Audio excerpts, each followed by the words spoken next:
रहमतुल्लाहि व बरकातुहू। जी नाज़रीन, आप देख रहे हैं इंडियन न्यूज़ में, हूँ आपका मेज़बान कारी उमर वक़ास।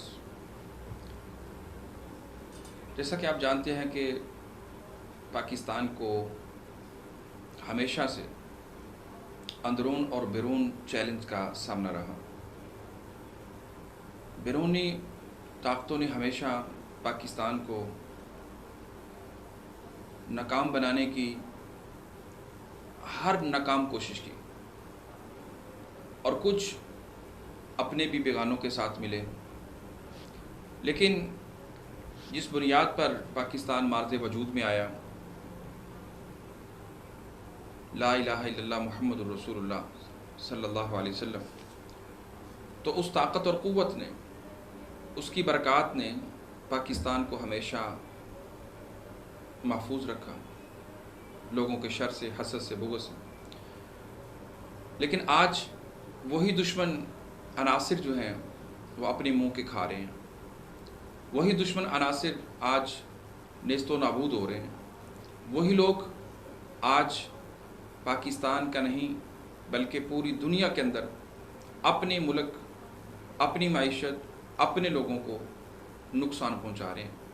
मेरी मुराद पाकिस्तान का अज़ली दुश्मन इंडिया, भारत, जिसने सिर्फ़ पाकिस्तान के नहीं, कश्मीर के नहीं, जिसने अपने अंदर रहने वाले उन मुसलमानों को जो कमज़ोर भी हैं, उसकी रियासत के अंदर हैं, वो चाहे पंजाब के हैं, वो चाहे अहमदाबाद के हैं, वो चाहे किसी भी वो रियासत के हैं, उनको बहुत ज़्यादा नुकसान पहुंचाया। लेकिन आज दुनिया देख रही है कि इंडिया जो है वो टूटने जा रहा है। किसी कहने वाले ने कहा था, कल रूस बिखरते देखा था, अब इंडिया टूटता देखेंगे। फिर बरक़े जिहाद के शोलों से अमेरिका जलता देखेंगे। अमेरिका के जो मामलात दुनिया के अंदर आए, वो एक स्याह फाम को कत्ल करने के बाद पूरी रियासत के अंदर, पूरे मुल्क के अंदर जो कुछ हुआ वो सारी दुनिया ने देखा। लेकिन आज हमारा टॉपिक है इंडिया के जो मुस्तकबिल है, जो इंडिया की फ़ौज आज जो है वो बेहाल है और वो मज़लूमियत का जो है वो रोना रो रही है। आज हमारे साथ, मेरे साथ स्टूडियो में मौजूद हैं एक सीनियर दिफाई तज़िया निगार और सीनियर सहाफ़ी मेरे साथ मौजूद हैं, मोहतरम इंजीनियर आदिल अकमल। मैं उनको अपने साथ खुशामदीद कहता हूँ। अजमल साहब को यकीनन अल्लाह ताला ने बहुत सारी सलाहियतों से नवाजा है। अल्लाह ताला ने इनको बहुत सारा जो है वो एक कॉन्फिडेंस भी अता किया है और वो हक बात कहने के आदी हैं। तो मैं उनसे पहला सवाल इस तरफ इस यहाँ से शुरू करेंगे कि लद्दाख के अंदर चंद दिन पहले चीन की फ़ौज ने, चाइना की फ़ौज ने जो इंडिया के साथ जो मामला किया है और जो उसका बुरा हाल दूसरे लफ्ज़ों में कर दिया है, अब उस बारे में क्या कहना चाहेंगे? बिस्मिल्लाहिर्रहमानिर्रहीम। सबसे पहले तो उमर वक़ास साहब, अस्सलाम वालेकुम आपको भी और आपके नाजरीन को भी। और मैं मशकूर हूँ आपके चैनल का भी, इंडियन न्यूज़ का, कि आपने इस मौजू पे मुझे बोलने का मौका दिया। जहाँ तक आपके सवाल का ताल्लुक़ है, तो हमारे नाजरीन बाखबर हैं लम्हा व लम्हा हर मामले से, मीडिया से भी और मकामी और इंटरनेशनल मीडिया से भी। लेकिन कुछ ऐसी बातें होती हैं जो कि खुल के सामने नहीं आती, क्योंकि वो इलाका इस तरह का है। मेरी मुराद लद्दाख है और लद्दाख की वादी गलवान है।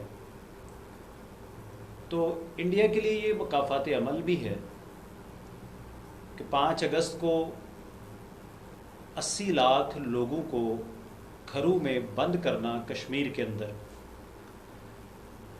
और उसके बाद पूरी दुनिया ने उसका वबाल भी भुगता।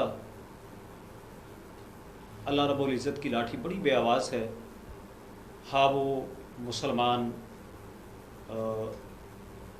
हमारे भाई किसी भी खित्ते से ताल्लुक़ रखते हैं, उन पे जुल्म हो, फ़लस्तीन हो, इराक़ हो, शाम हो, जुल्म तो जुल्म हो ना, वो चाहे बिल्कुल। कोई भी मुसलमान खित्ता हो, कश्मीर हो, मुसलमान हो या कोई और लोग हो, बिल्कुल, इंसानियत पर जुल्म जो है वो म्यांमार जुल्म। हो, यानी कोई भी हो, तो अल्लाह की लाठी बड़ी बेआवाज़ है। इस पे एक बात हमें समझने की ज़रूरत है, मैं थोड़ा सा आपको ये साथ बताता चलूँ कि जो सिफ़त है अल्लाह की रहमान, उसमें सिर्फ मुसलमान नहीं, उसमें इंसानियत है, उसमें बीइंग ए ह्यूमन, अल्लाह ने सबको पैदा किया है और सबके राइट्स दिए हैं। वो रब्बुल आलमीन है। वो रब्बुल आलमीन है और हुकूक हैं सबके। हाँ, वो किसी मज़हब से भी ताल्लुक़ रखता है, किसी रिलीजन से भी उसका ताल्लुक़ है, वो किसी रिलीजन के ऊपर भी जुल्म होगा, किसी इंसान के ऊपर भी जुल्म होगा, तो जो रहमान की सिफ़त है वो जलाल में आएगी। तो ऐसा ही कुछ कश्मीर में हुआ। 80 लाख लोगों को घर में बंद किया गया, कोरोना आया, और लोगों को घरों में बंद करने के लिए मिन्नतें की, पूरी दुनिया ने वास्ते दिए और दे रहे हैं, लाशें गिनी नहीं जा रही। तो इस तरफ भी हमें थोड़ा सा देखना है कि रब की लाठी बड़ी बेआवाज़ है, एक बात। और दूसरी बात कि कश्मीर के अंदर जैसे उसको स्टेट का दर्जा दे दिया गया 5 अगस्त को, और सैकड़ों डेज से और ओवर 9 मंथ हो गए वहाँ पे जो कश्मीरी हैं उनके साथ जो हुआ, और लद्दाख को उन्होंने यूनियन टेरिटरी डिक्लेयर कर दिया। तो मैं पॉइंट पे आऊँगा कि चाइना ने ख़तरे को भांपा और 265 किलोमीटर की जो सड़क थी जो भारत ने बनाई बॉर्डर के साथ साथ, और उस पे अपने डिप्लॉयमेंट यानी अपनी फोर्सेस को अगले मोर्चों तक और सी पैक से जस्ट 35 किलोमीटर दूर तक उसको ला के उसका इख्तिताम किया। और स्ट्रेटजिकली अगर देखा जाए तो वो एक थ्रेट था और बहुत बड़ा थ्रेट था। वो थ्रेट किसके लिए था? वो थ्रेट सी पैक के लिए था, वो चाइना के लिए था, वो उन तमाम ममालिक के लिए था जो सी पैक से जुड़े हुए हैं, सेंट्रल एशिया के भी, सिर्फ पाकिस्तान के लिए नहीं, क्योंकि सी पैक सिर्फ पाकिस्तान का उम्र वकासा मंसूबा नहीं है। सी पैक जो मंसूबा है ये बहुत बड़ा है, और ये मैं आपको, आपके नाजरीन को ये भी बताता चलूँ कि इंडिया ने जो भोंडी हरकत की थी सी पैक को काउंटर करने के लिए, ग्वादर को काउंटर करने के लिए, चाबहार ईरान के अंदर जो चाबहार की बंदरगाह है वो भी उसका मंसूबा फ्लॉप हुआ, और आज या कल ईरान वो वापस ले रहा है। चाबहार पोर्ट भी जो बंदरगाह है भारत से वापस ली जा रही है। अच्छा, हम इस तरफ आएंगे। तो ये सी पैक जो सा था, इसके ये डायरेक्ट थ्रेट था, इसके ऊपर भारत थ्रेटिंग कर रहा था, और उसका मंसूबा ये था कि ये जो शाहरा कार्यक्रम है जिसको सी पैक रोड का नाम दिया गया है, इसके ऊपर कब्ज़ा किया जाए या इसको नुकसान पहुंचाया जाए, और जैसे कि वो आज़ाद कश्मीर के ऊपर हमले की मनसूबाबंदियाँ कर रहा था और गिलगित बल्तिस्तान स्कर्दू के ऊपर वो सर्जिकल स्ट्राइक की बातें कर रहा था। तो याद रखिएगा कि जैसे हमारे अड़ोस पड़ोस मोहल्ले में दोस्त होते हैं तो वो कोई ख़तरा भांप ले तो अपने दोस्तों को आगाह करते हैं, इसी तरह चाइना हमारा बहुत ही काबिल एतबार, काबिल भरोसा दोस्त है, और हर कुर्बानी पाकिस्तान उसके लिए देता है और वो पाकिस्तान के लिए देता है। तो उस ख़तरे को भांपते हुए ये टेंशन तो चल रही थी पिछले काफ़ी महीनों से इंडिया और उसके बीच में, चाइना के बीच में, और इनके दरमियान एक 1965 में एक मुआहदा हुआ था जिसके तहत ये तय हुआ था कि गोली नहीं चलेगी। भारत और चाइना के बीच में एक मुआहदा हुआ था 1965 में, 1965 में, कि जैसे 62 में इनका आपस में क्लैश हुआ, जंग हुई, तो उसके बाद 65 में ये बैठे और इन्होंने ये तय किया। अब हुआ ये कि चाइनीज़ जो उनसे हैं उन्होंने वो रोड जो बना रहे थे, ये भारत रोड बना रहा था, वो रोड देखने के लिए जब वादी गलवान जो कि ऊपर वाली साइड पे चाइना है और नीचे वाली साइड पे भारत है, उसकी पोस्टें हैं, तो उन्होंने देखने के लिए जब वो नीचे उतरे तो उन्होंने इनसे आर्गू किया, तो इन्होंने आगे से बदतमीज़ी की और इन्होंने गैर सफारती और गैर फौजी रवैया अख्तियार किया भारत ने चाइनीज़ के साथ, चाइनीज़ फोर्सेस के साथ। चाइनीज़ फोर्सेस ने 65 किलोमीटर मूव किया, अंदर आ गए, लेकिन वहां पे भी बगैर झड़प किसी हुई, क्लैश वहां पे जो झड़प हुई थी वो बगैर गोली की हुई वो थी। गोली भी नहीं, बगैर किसी जख्मी होने के, बगैर क्लैश के। जो मैं बात आपसे कर रहा हूँ जी जी। आज से तकरीबन 25 दिन पहले की बात है। तो इंडिया में बड़ा शोर डल गया। अब मोदी साहब जो उनसे हैं उन्होंने ये फरमाया था कि आंखें लाल करके देखा जाता है चाइना की तरफ, चाइना जैसा दुश्मन जो हमसे बड़ा है, बकौल मोदी साहब के। तो जनाब मोदी साहब ने जब आंखें लाल करने की बात की अपनी इलेक्शन कैंपेन में, तो वो उनके गले पड़ गई। जब चाइना 65 किलोमीटर अंदर आ गया तो अब हुआ क्या, अब जो अपोजिशन जमात थी और जो मोदी साहब के मुखालिफिन थे उन्होंने कहा आंखें लाल करो। तो इन्होंने सफारती ताल्लुकात इस्तेमाल किए और बैठक्स की और सारा कुछ किया और मिन्नत समाजत की और बहुत सारे मामलात किए, कूल माइंड करने की कोशिश की। चाइना इनकार करता रहा, लेकिन चाइना ने कहा ओके, हम जहां हैं यहां से 1-1 किलोमीटर पीछे चले जाते हैं। 1-1 किलोमीटर जहां हम हैं, आ चुके हैं, जहां आप ही खड़े हैं, जहां हम खड़े हैं। ये याद रखिएगा नाजरीन कि जो चाइना है वो 65 किलोमीटर अंदर आ गया था। तो अब वो जो रोड थी जो इन्होंने बनाई थी वो चाइनीज़ फोर्सेस के नाक के नीचे थी, सामने बिल्कुल। ये उसका थोड़ा सा मैं आपको जोग्राफिया दे रहा हूँ। तो क्या हुआ कि जो इंडियन गवर्नमेंट थी और मोदी साहब थे, इनको सेफ पैसेज चाहिए था, एक महफूज बाइज्जत तरीका चाहिए था अपनी आवाम में सच्चा होने के लिए, अपने वोट बैंक को मजबूत करने के लिए। ऊपर से कोरोना का इशू था, मुल्क के अंदर रिसेशन थी, बेरोज़गारी थी, टाटा जैसी कंपनी ने 10,000 वर्कर फारिग कर दिए, इकॉनमी का बेड़ा गर्क हो गया। क्योंकि अल्टीमेटली ये शिद्दत पसंद जमात है जिसकी हुकूमत है इंडिया के अंदर, भारत के अंदर, जो कि हिंदुत्व का नारा लगाते हैं, RSS। तो ये इसका सारा बैकग्राउंड है। तो इन्होंने कहा कि हमें एक सेफ रास्ता मिल जाएगा शक्ल दिखाने के लिए अपनी आवाम को, 1-1 किलोमीटर पीछे चले जाएंगे तो हम शादियाने बजाएंगे। हुआ भी ऐसा ही। जब चाइना ने अपनी कमिटमेंट के मुताबिक उन्होंने क्या किया, 1 किलोमीटर पीछे चले गए, यानी 64 किलोमीटर फिर भी पास था, काबिज रहे उस पर चाइना की जो ताज़ा कब्जा था। अब 1 किलोमीटर पीछे जाने से यही हुआ कि भारत के मीडिया ने, जो कि आम ज़बान में गोदी मीडिया बोलते हैं, तो गोदी मीडिया ने या मोदी मीडिया ने उसमें शादियाने बजाने शुरू कर दिए। हमने ये कर दिया, हमने ये कर दिया, हमने चाइना को पसपा कर दिया, हमने चाइना के ये फलान कर दिया, ढमकान कर दिया। तो वहाँ पे मुबारकें और मिठाइयाँ बंटने लगी। ये महज एक रात ही हुआ, वहाँ में मिठाइयाँ एक रात ही बटी। दूसरा दिन हुआ जब, तो चाइना के जो वजारत खारजा थी उसने जब सूरत हाल देखी और इंडिया के चैनल्स को मॉनिटर किया, मीडिया को मॉनिटर किया, तो देखा ये सूरत हाल क्या है। तो उसके मुताबिक उन्होंने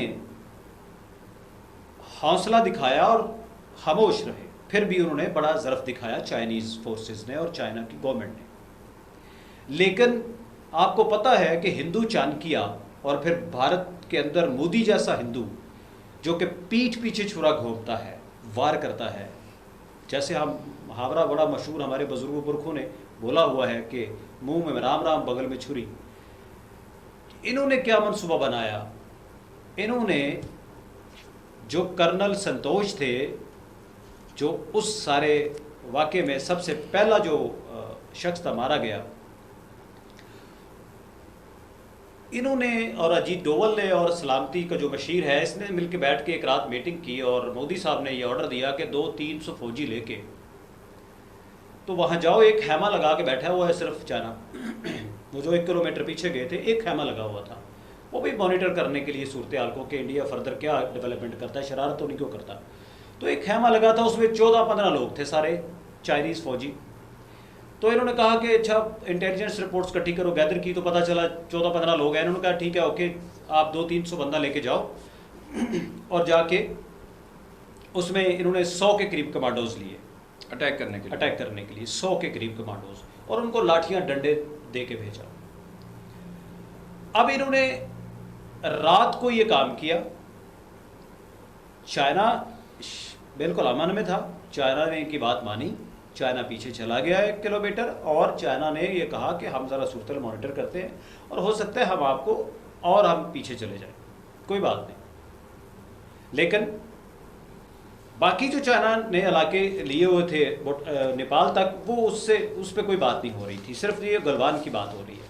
तो हुआ ये कि इंडियन फौजियों ने ये शरारत की मोदी साहब के कहने पे, और खैमे के अंदर जो फौजी थे उनको मारा पीटा और उसमें ज़ख्मी भी हुए। और वो बेचारे क्या करते कि -5 टेम्परेचर के अंदर वो रात 2 बजे खैमों में सोए हुए हैं, एक खैमे में सोए हुए हैं फौजी, 14-15 फौजी एक खैमे में सोए हुए हैं। तो उसके अंदर इन्होंने वहाँ हमला किया, उनको मारा पीटा, वो पीछे भाग गए। उन्होंने जाके अपने हाई कमांड को वो इतला दी। जब वो इतला दी तो दूसरा दिन गुजरा, जब रात हुई, इन्होंने वहाँ पे सारी रात जश्न मनाया। इंडियन फौजियों ने पूरी रात वहाँ ढोल ढमक्का किया या वहाँ शराब नोशी की और वहाँ पे मज़ा किया। और मज़ा करते करते इन्होंने क्या किया कि इन्होंने मज़ा करते करते वहाँ पे मौका दे दिया चाइनीज़ को। चाइनीज़ पूरी तैयारी करके आए और 100 ब्लैक बेल्ट कमांडोज चाइनीज़ फौजी 1000 के करीब, उनके पास खास किस्म के हथियार होते हैं जो आप समझते हैं मार्शल आर्ट के स्पेशलिस्ट होते हैं। मार्शल आर्ट, वो असला नहीं चलाते, वो सिर्फ नान चक्को और इस तरह की चीज़ें चलाते हैं, संगल हो गया, जंजीर हो गई। वो 1000 के करीब ट्रूप्स जो उनसे थे मार्शल आर्ट के स्पेशल, वो फोर्स तैयार भारत के लिए की थी। उनको पता था हमारा 1965 में ये हुआ है मुआहदा, गोली तो चलनी नहीं है, और उन्होंने डंडों के ऊपर कीलें लगाई हुई थी और सारा ये वो स्पेशल तैयारी।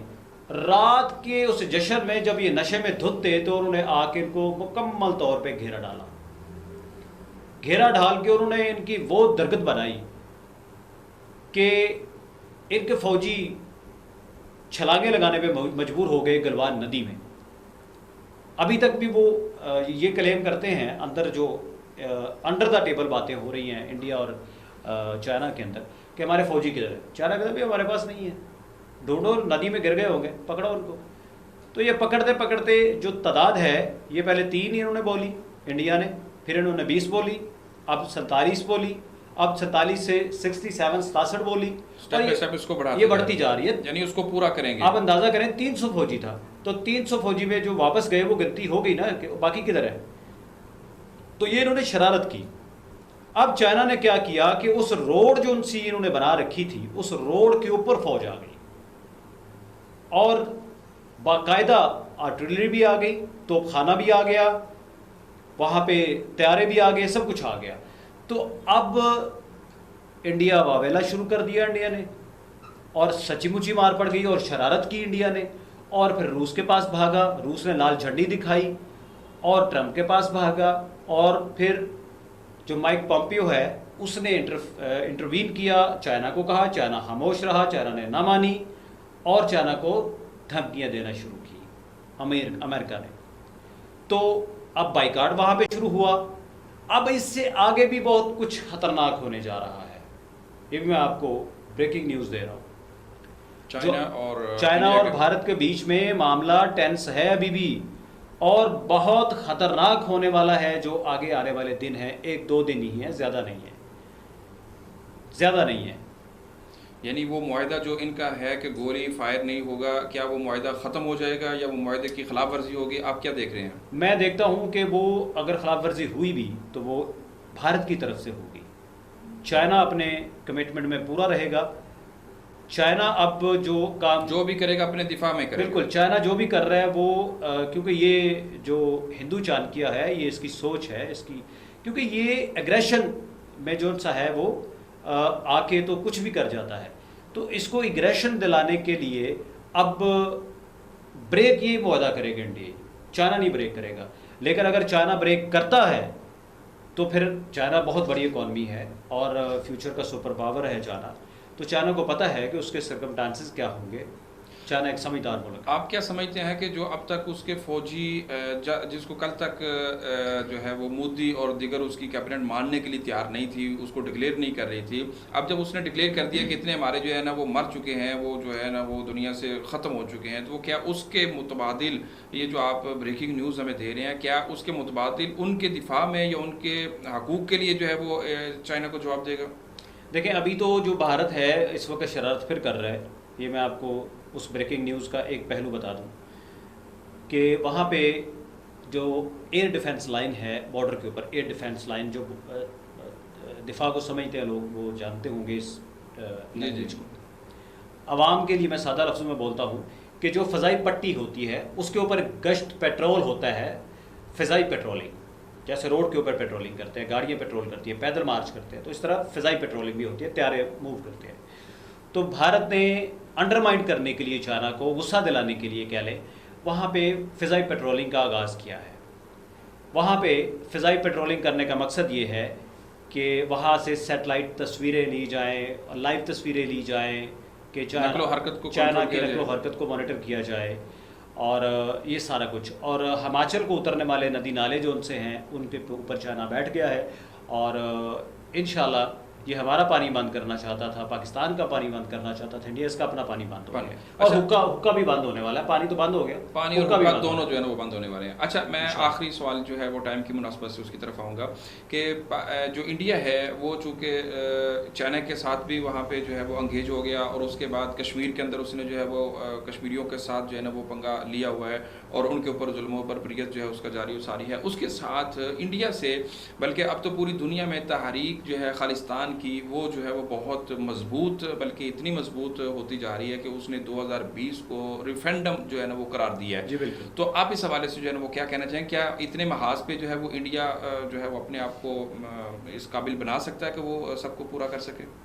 देखिए, जहाँ तक खालिस्तान की बात है, जहाँ तक सिख हमारे जो भाई हैं उनकी बात है, तो ये तहरीक कोई नई तहरीक नहीं है। ये तहरीक मौजूद है। गोल्डन टेम्पल वाक़ा जो सा हुआ था, उसके जो ब्लू स्टार ऑपरेशन हुआ इंदिरा गांधी के दौर में, हिंदू समझते हैं कि इन्होंने तहरीक को ख़त्म कर दिया, लेकिन तहरीकें ख़त्म नहीं होती। राख के नीचे चिंगारी जो सी है वो ज़्यादा अच्छे तरीके से पनपती है। तो ये 2020 जो रेफरेंडम है, जो कि हमारे सिख भाइयों ने इसको ऑर्गेनाइज़ कर रखा है बैरून मुल्क, और इसका दायरा उन्होंने पंजाब तक बढ़ा दिया है। ये खुशाइन बात है। पहले ये सिर्फ बैरून मुल्क था, यानी कनाडा के अंदर था, तो अब इसको भारत के अंदर, पंजाब के अंदर, मशरक़ी पंजाब के अंदर भी उन्होंने बढ़ा दिया है। तो वहाँ पे एक सर्वे स्टार्ट हो गया है, और ओपन, आप अगर ट्विटर हैंडल देखें और फेसबुक का हैंडल देखें, और ये सारे अकाउंट्स, सोशल मीडिया के जितने भी हैं इनके अकाउंट्स हैं, उन पे आप देखें कि किस तरह कैंपेन चल रही है। जो सिख ब्रदर्स हैं, हमारे सिख भाई हैं, उन्होंने किस तरीके से ये लॉन्च किया है। और इसमें सबसे ज़्यादा जो मैं समझता हूँ कि ये एक अच्छी खबर है और अच्छी बात है कि जो करतारपुर कॉरिडोर है उसका खोलना जो सा है, जहाँ पे क्रिटिसिज्म है, वहाँ पे ये एक अच्छी बात भी है कि जो सिख ब्रदर हैं, हमारे भाई हैं, उनके दिलों में एक ख़ास किस्म की मोहब्बत मज़ीद बड़ी है। लेकिन ये तो मुसलमानों को लेकर, यहाँ पंजाब को लेकर वज़ीर ख़ारजा शाह महमूद कुरैशी ने अभी रात जो है वो ट्वीट किया है कि इबादत के लिए जो है ना वो तमाम दुनिया में जो है वो ओपन कर दिया गया है, तो हम भी जो है ना वो करतारपुर बॉर्डर को जो है ना वो इनके लिए खो रहे हैं। लेकिन यहाँ पे सवाल ये पैदा होता है कि जो हमारी रियासत मदीना है, ये हमारी जो अपनी मुसलमानों की मसाजिद हैं, उनके ऊपर तो बड़ा क्रैकडाउन और बड़े सख्त ला कानून जो है ना वो कोरोना के नाम पर जो है ना वो दिए जा रहे हैं और फॉलो किए जा रहे हैं, लेकिन दूसरों की इबादत का ख्याल है कि अपनी इबादत का ख्याल नहीं है इनको। देखिए, जहाँ तक तो सियासी मामलात हैं, इसके ऊपर मैं बड़ा हमेशा एहतियात के साथ बात करता हूँ, क्योंकि सियासत में बहुत सारी चीज़ें होती रहती, आती जाती रहती है। लेकिन ये सियासत नहीं, ये तो इबादत की बात है। बिल्कुल आप दुरुस्त फरमा रहे हैं, लेकिन ज़्यादा सियासी जमातें इस पर इन्वॉल्व हैं, सारा मामला है। जैसे इस्लामाबाद के अंदर मंदिर का एक इशू चल रहा है कि मंदिर को मंदिर की जगह एक्वायर हो गई और मंदिर के लिए फ़ंड भी एलोकेट कर दिया गया और सारा ये। वो सर अगर वो बात करेंगे तो वो सिर्फ इस्लामाबाद में मंदिर नहीं, इस्लामाबाद में तो मिर्ज़ाइयों के लिए भी बहुत बड़ी प्लानिंग जो है ना वो कर दी गई, उनको भी स्पेस दे दी गई, उनके लिए भी जगह जो है ना वो ले ली गई। तो ये मतलब कि अगर उस तरफ हम जाएंगे वो तो बहुत ज़्यादा इशू है जहाँ पे इन्होंने तेती कनाल और 7 मरले की जो, बिल्कुल आपने बहुत अच्छा पॉइंट आउट किया, तेती कनाल और 7 मरले की जो एक प्लॉट है जो कि रफ़ी भट्ट साहब का प्रॉपर्टी है, और वो जो परचेज़ किया ख़रीदा है वो रबुआ चनाब नगर का मरकज़ अहमदिया है, उसके नाम के ऊपर बाकायदा वो डॉक्यूमेंट्स पे लिखा हुआ है और वो हमारे पास आ चुके हैं डॉक्यूमेंट्स। तो आपके समझिए किस तरफ हम जा रहे हैं? सितम की बात यह है कि मुमताज़ कादरी है जिनको असैसिनेट किया गया फांसी देके, और जो मुमताज़ कादरी शहीद हैं उनके मज़ार के वो बिल्कुल साथ है, ठीक है, वो जो जगह है करीब है, बिल्कुल साथ करीब है। तो वो भी एक चल रहा है कि उसके ऊपर भी बात तो चल रही है, कुछ बातें उसको भी लेके क्रिटिसिज्म गवर्नमेंट पे कर रही हैं, कुछ गवर्नमेंट के फैसले भी होते हैं कुछ अजीब से। लेकिन जहाँ तक करतारपुर की बात है, अगर शाहबूद कुरैशी साहब का आप ट्वीट का जिक्र कर रहे हैं तो उस ट्वीट के हवाले से मैं इतना कहूँगा कि ये जो फैसला है गवर्नमेंट ने लिया है, वज़ीर ख़ारजा साहब ने लिया है, शाह साहब ने, तो इसमें ये सियासी फ़ैसला नहीं है, ये फ़ैसला दिफाई है, सफारती फ़ैसला। ये सफारती फ़ैसला भी नहीं है, ये दिफाई फ़ैसला है। मैं किसी वजह से इसके ऊपर आपको डिटेल में नहीं बोलना चाहता, क्योंकि इसमें कुछ चीज़ें ऐसी है, करतारपुर का खुलना जो सा है वो हमारे दिफा के लिए हमारी स्ट्रेटजी का हिस्सा है, तो इसलिए वो एक अच्छा कदम है और यानी इसको खोलना चाहिए इसको, क्योंकि इसमें कोई सियासी नहीं मामला, कोई मजहबी भी नहीं है इस वक्त खोलना, यानी कोरोना के मामले में कॉरिडोर का खोलना। हाँ, इसमें ये ज़रूर है कि जो प्रिवेंटिव मेजर्स हैं वो पूरे के पूरे तरह उठाए जाए, क्योंकि भारत जो सा है वो चौथे नंबर पे आ गया है इसमें कोरोना के हवाले से। तो इसलिए भारत की तरफ से आने वाले जितने भी यात्री हैं या वहाँ से जो लोग इधर यात्रा करने आते हैं करतारपुर साहब, तो उनको जो सा है अपनी आवाम को वहाँ रोका जाए, अपनी आवाम को वहाँ मत जाने दिया जाए, या मेरे सजेशन ये है कि वहाँ बैन किया जाए, हमारे जो लोकल लोग हैं वहाँ मत जाए उन दिनों जिन दिनों, तो अमला भी हमारा जो सा ताकि ये वायरस जो है उसको स्प्रेडिंग इसकी कम हो सके, तो ये इसको इस तरह से किया जा सकता है। लेकिन मैं आपको सिर्फ इशारा दूंगा दिफाई एतबार से ये क्यों अहम है, क्योंकि ये 2020 है और खालिस्तान की तहरीक ज़ोरों पे है, बस आप इसको और इंशाल्लाह आने वाले दिनों में यही तहरीक खालिस्तान इंडिया की जो है वो बर्बादी कह लें या इंडिया की जो तकसीम है उसमें एक अहम किरदार जो है वो अदा करेगी इंशाल्लाह। और अजीज़ सिर्फ ये खालिस्तान का मामला नहीं है, ये कश्मीर का मामला नहीं है, ये नागालैंड तक और ये इसके अलावा तेलंगाना तक और हैदराबाद तक और जो रियासतें हैं जो कि इनकी स्टेट्स हैं जो नॉर्थ वाली साइड पे हैं और जो साउथ वाली साइड पे है, उन स्टेट्स के अंदर भी ये सारा मामला हो चुका है, लोग बगावत पे उतर चुके हैं और बहुत ज़्यादा पैनिक है। सबसे बड़ी बात ये है कि महंगाई जो होती है वो किसी भी कौम की कमर तोड़ देती है। तो भारत अगर ये कहता है हम 130 करोड़ है, हम मूव कर दें तो पाकिस्तान ऐसा हो जाएगा वैसा हो जाएगा, धमकियाँ तो बड़ी देता है, लेकिन एक्चुअली उसके नुकसानात भी इतनी बड़ी पॉपुलेशन के जो नुकसान है वो भी बहुत ज़्यादा की है कि आप वो ऐसा कर देगा ऐसा कर देगा। देखें, मैं तो ये बात कहूँगा कि वो घाई का मतलब कि वो कह ले एक उसको जो भी अब लफ्ज़ क्या उसके ऊपर इस्तेमाल किया जाए कि वो गाय के पुजारी जो हैं वो आब ज़मज़म पीने वालों का कैसे जो है वो मुकाबला कर सकते हैं। मुसलमान की एक अपनी शान और मकाम होता है। जी नाज़रीन, हमारे साथ मौजूद थे दिफाई तज़िया निगार मोहतरम अजमल आदिल, हमारे साथ उन्होंने बहुत जो है वो तारीख़ी हवाले से जो है वो लद्दाख और जो है वो भारत के पंजाब की और चाइना और इंडिया की फ़ौज की जो है उन्होंने तफसील के साथ बात की और उन्होंने ब्रेकिंग न्यूज़ देते हुए ये बात की तरफ इशारा किया कि आने वाले दिन जो हैं वो चाइना और इंडिया के हवाले से बहुत अहम हैं। भारत की तरफ से किसी भी शरारत के नतीजे में चाइना कोई भी बड़ा कदम अपने दिफा के लिए उठा सकता है। और करतारपुर के हवाले से उन्होंने बात करते हुए कहा कि ये करतारपुर का बॉर्डर इस वक्त ऐन मौका पर खोलना जो है वो पाकिस्तान के हक में है, ये दिफाई हवाले से है और इसको खोलना भी चाहिए। अलबत्ता पाकिस्तानी अवाम को वहाँ पर जाने से जो है ना वो रोकना चाहिए। जी नाज़रीन, जैसा कि आपने सुना और देखा कि हमारे साथ मुअज़्ज़ज़ मेहमान मोहतरम दिफाई तज़किया निगार इंजीनियर अजमल आदिल मौजूद थे और उन्होंने इंडिया और जो है वो चाइना के हवाले से बड़े ही अहम पॉइंट, अहम नकात जो है वो हमारे सामने रखे, जो हमने आप तक जो है वो पहुँचाए। और उन्होंने इसके अंदर एक बात का इजहार किया कि आने वाले जो दिन हैं वो इंडिया और चाइना के हवाले से बहुत अहम हैं, चूँकि इंडिया जो है वो बहुत ज़्यादा नुकसान जो है वो चाइना से उठा चुका है अपनी गलती की वजह से और अपनी शरारत की वजह से। तो आने वाले दिनों में वो कुछ भी गलती मज़ीद दोबारा कर सकता है, जिसकी वजह से इंडिया जो है वो दोबारा जब गलती दोहराएगा तो चाइना अपने दिफा के लिए फिर यकीनन दिफाई पोजीशन जो है उसको मजबूत करेगा। तो अल्लाह जो है इसके लिए हम चाहते हैं कि पूरी दुनिया के लिए अल्लाह ताला आसानियाँ पैदा करे और अमन व अमान हो। इस तरह उन्होंने खालिस्तान के हवाले से जो है ना वो बात की है कि इस वक्त तहरीक जो है वो ज़ोर पकड़ चुकी है और वो पंजाब तक जो है वो पहुँच चुकी है और ये 2020 जो है वो रेफरेंडम का साल जो है वो खालिस्तान के हवाले से करार दिया गया है। और करतारपुर के हवाले से उन्होंने ये बात की है कि करतारपुर को इस वक्त खोलना जो है वो दिफाई मजबूती के हवाले से बहुत ज़रूरी है पाकिस्तान के हवाले से, ताकि पाकिस्तान का दिफा जितना मजबूत होगा उतना ही पाकिस्तान मजबूत होगा। तो इस वक्त जो भी सूरत हाल थी वो हमने आपके सामने रखी, आपके साथ शेयर की। इंशाल्लाह नए जो भी हालात होंगे करंट इशू पर बात करने के लिए इंशाल्लाह, वो चाहे पाकिस्तान हो, चाइना हो, इंडिया हो या दीगर मामलात के अंदर, इंशाल्लाह हम दोबारा आपसे जल्द करेंगे मुलाकात। उस वक्त तक के लिए मुझे और मेरे मुअज़्ज़ज़ मेहमान को दीजिए इजाज़त। देखते रहिए एडीएन न्यूज़। मज़ीद खबरों, तबसरों और तज़कियों के लिए हमारी वेबसाइट www.adnpk.tv विज़िट कीजिए। अल्लाह हाफ़िज़।